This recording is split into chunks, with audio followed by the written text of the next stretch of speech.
Hi everyone, hope you all are doing well at this pandemic situation.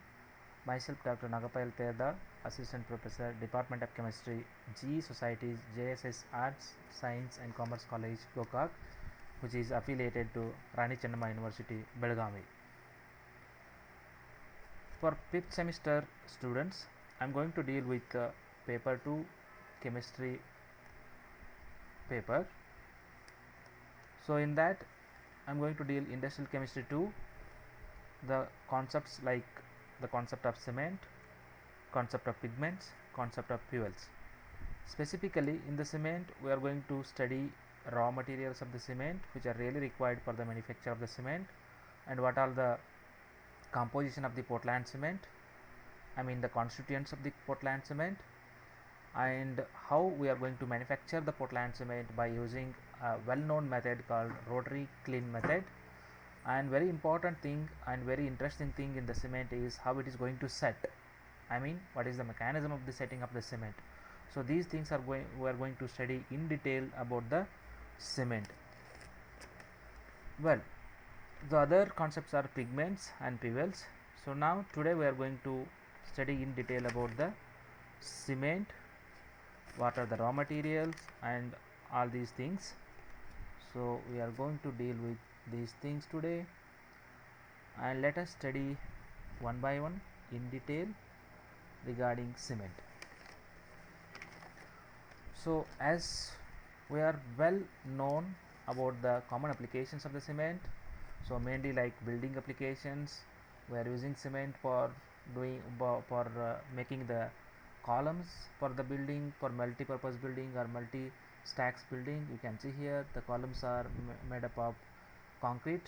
So the concrete, in the concrete the main constituent of the concrete is cement, and the slabs, you can see the slabs and many roofs, beams, bricks and floors and so on. So in transport applications, so you can see runways are made with the cement roads, and of course the highways, NH4, national highways, roads, pathways, crossings, and importantly bridges, tunnels, parking, sleepers, runways and so on.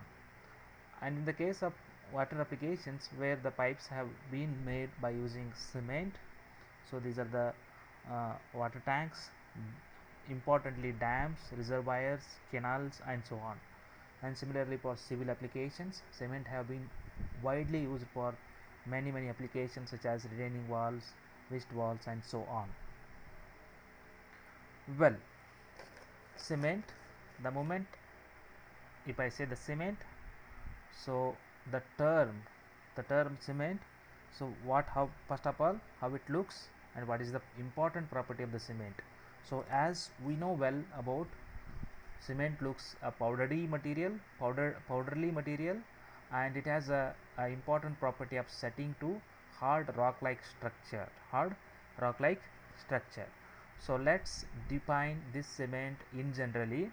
So this is cement is a one which is a powdered material, which is having initially having a plastic flow when mixed with water, but it has a property of setting to hard solid structure in several hours with varying degree of strength and bonding properties. So this is called a general definition for the cement. Well, the cement, so what are the raw materials of this cement? And before going for the raw materials, let's study about little bit history about this Portland cement. Portland cement is a one which is coined by the Joseph Aspdin. He is a British scientist, and of course he is a stonesman's son. So in 1824 he invented the cement, that is Portland cement. Portland is one of the uh, Portland is one of the place name, and where the this place is important for the invention of the cement. So well, Joseph Aspdin was the scientist who invented this cement, and then he laid the foundation for today's cement industries. Okay, So now let us see the chemical definition of this Portland cement. So the Portland cement is chemically defined as it's a thin or finely ground mixture of calcium silicates and uh, alu aluminum silicates or calcium aluminates, I can say, with a varying degree of compositions, which on hydrate or when mixed with the water, what it forms a rigid solid structure with a comprehensive strength. So you can see here, upon the hydration of this cement, means upon the mixing of this cement powder with the water, what is happening, it becomes a hard solid structure like a rock structure. So this is having a comprehensive, varying comprehensive strength.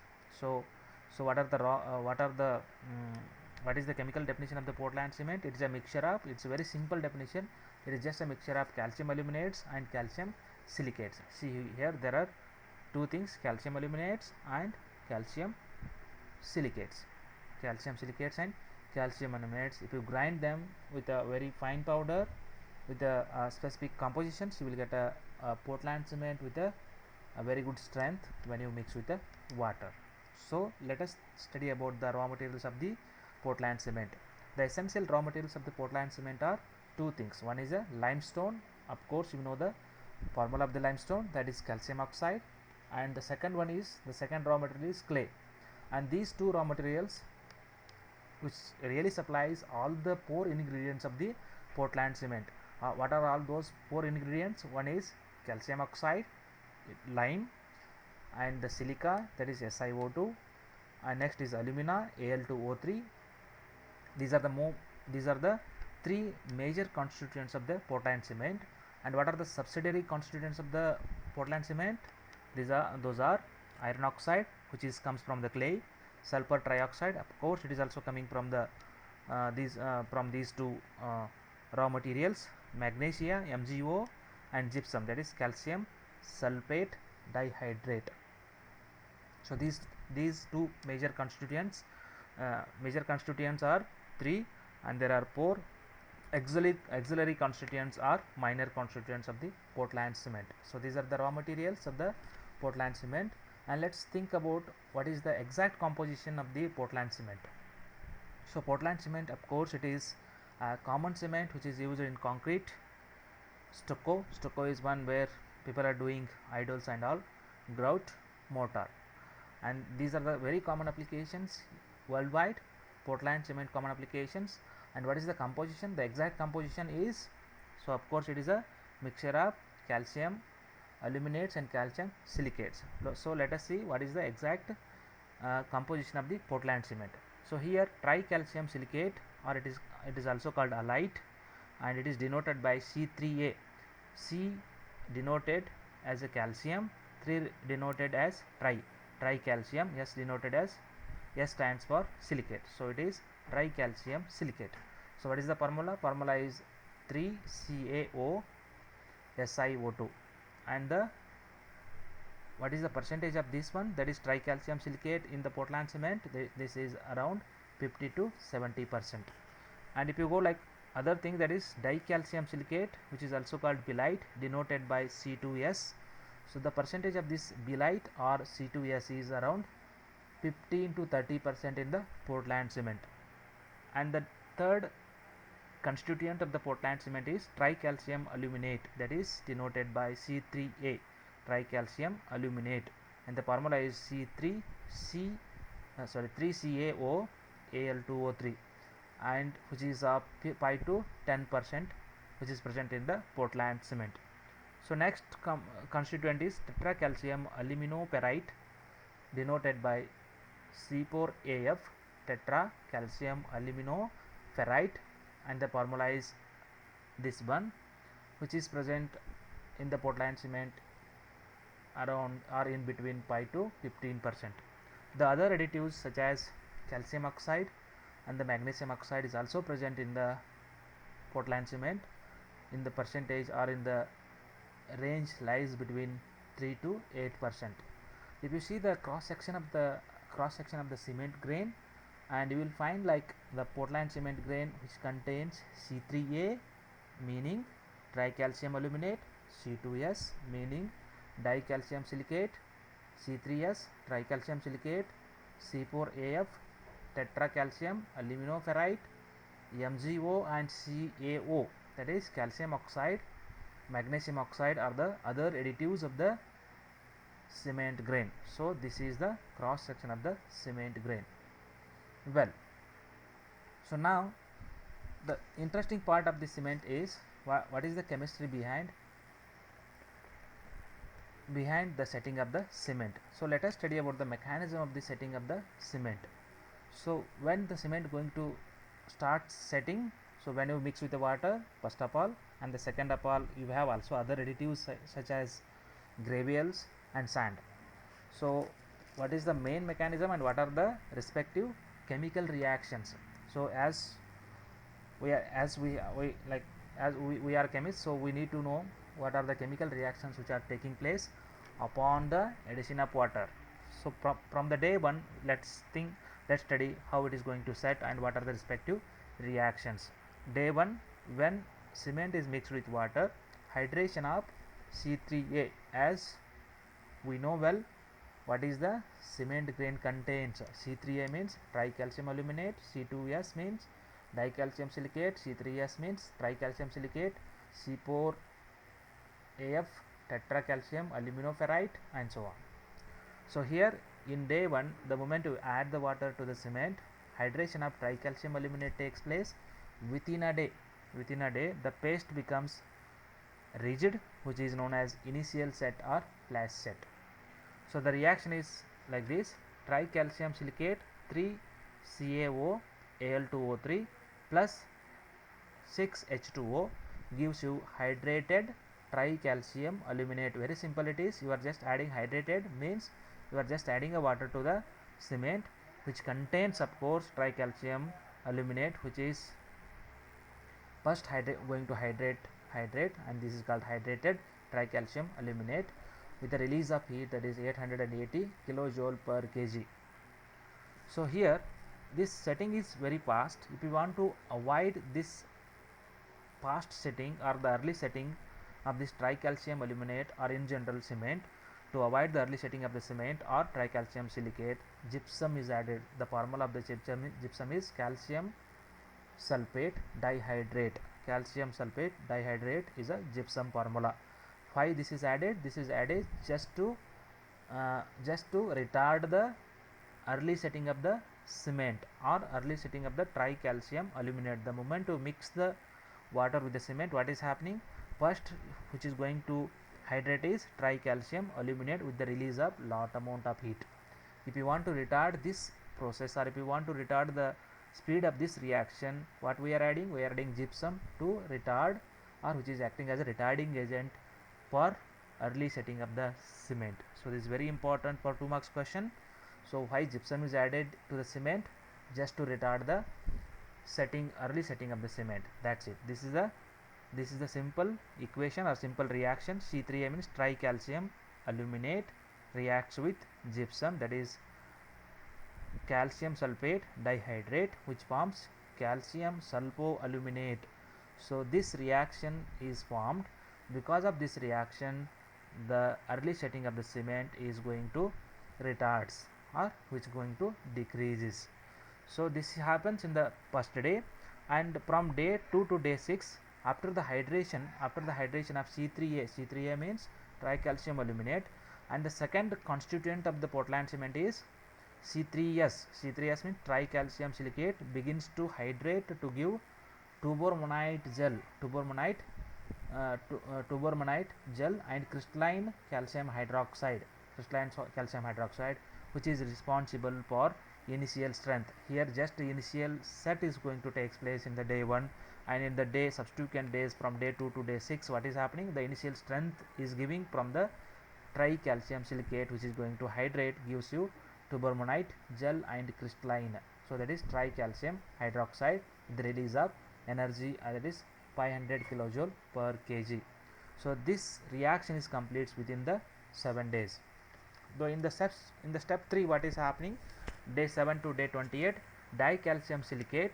So far what is happening is here like hydration of the tricalcium aluminate is taking place in the first day, and hydration. It is just a hydration reaction of the cement, nothing else we are doing here. We are just hydrating the constituents which are present in the cement.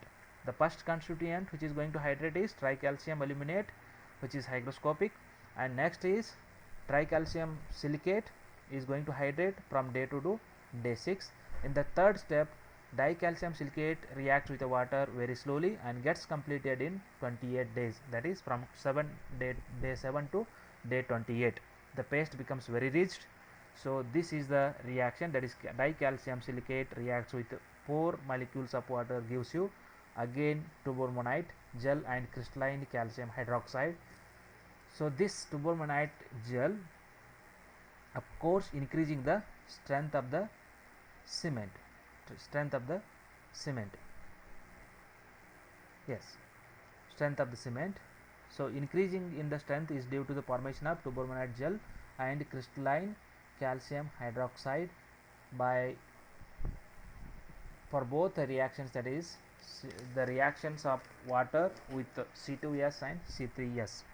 After initial setting, so the next constituent is tetracalcium aluminoperite, which is also going to hydrate after the initial hydration. And then what is happening after the third stage? So tetracalcium aluminoperite is going to react with the water, forms a very small crystalline, and which is really giving the hardness of the hardness to the cement concrete. That's what it is very important. The ferrite materials are very important in the cement, which is really giving the hardness to the cement, along with the formation of calcium ferrite gel and crystalline, that is calcium aluminate gel. So this is the mechanism of the setting of the cement in 4 steps. First step is very simple. You are just hydrating the cement. The moment I say cement, you will have to think about the constituents of the Portland cement. First is tricalcium aluminate, which is going to hydrate and give the reactions. Just it is hydrated tricalcium aluminate, that is C3A is going to hydrate. It forms a C3A 6H2O, and from day 2 to day 6 is going to, that is tricalcium silicate is hydrating. It gives turbomonite gel and crystalline gel, and these two are the products which is also obtained by using by the hydration of the dicalcium silicate. So these, the step 2 and step 3 are very similar, and just you are using the substrate is dicalcium silicate and tricalcium silicate, and the products are same, that is turbomonite gel and crystalline calcium hydroxide. So upon this after the 28 days after the initial setting, so C4AF is also taking place, that is the hydration of C4AF is taking place, gives you crystalline and gel products, and that gives you real hardness to the cement concrete. Well, so far what we know, we all know what is the cement, what is the Portland cement. So what are the raw materials really required for the manufacture of the cement, and how it is going to set upon the addition of water. We know well about all these concepts in the cement, and let's think about how it is going to fabricate the cement, that is in general cement, and in particular Portland cement, that is manufacture of Portland cement. As we know, as we studied, so the two raw materials are really required. One is limestone and other is clay, and these two raw materials supplies all the ingredients of the cement. So here the raw materials, very cheap raw materials are limestone and clay. So we need to mix these materials and grind well.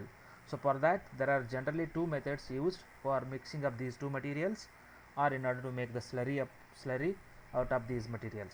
So one is wet process and other is raw process in order to manufacture of the cement. That is the first step of the manufacture of the cement. So only difference between between these two methods, that is wet and dry process, that is in the dry process no water is used during the preparation of the slurry, that is the first step of the cement manufacture of the cement, and the second one is wet process, where water has been used for the preparation of the slurry in the first step of the manufacture of the cement. Well, Let us see what is the next step. So here once you prepare the slurry, which contains of course it is a mixture of clay and limestone, clay and limestone, and we need to subject that slurry into the rotary clean method. Before going to subject this one, just we need to know about the rotary clean in detail. So this is a rotary clean. So let us think about the what is clean rotary clean.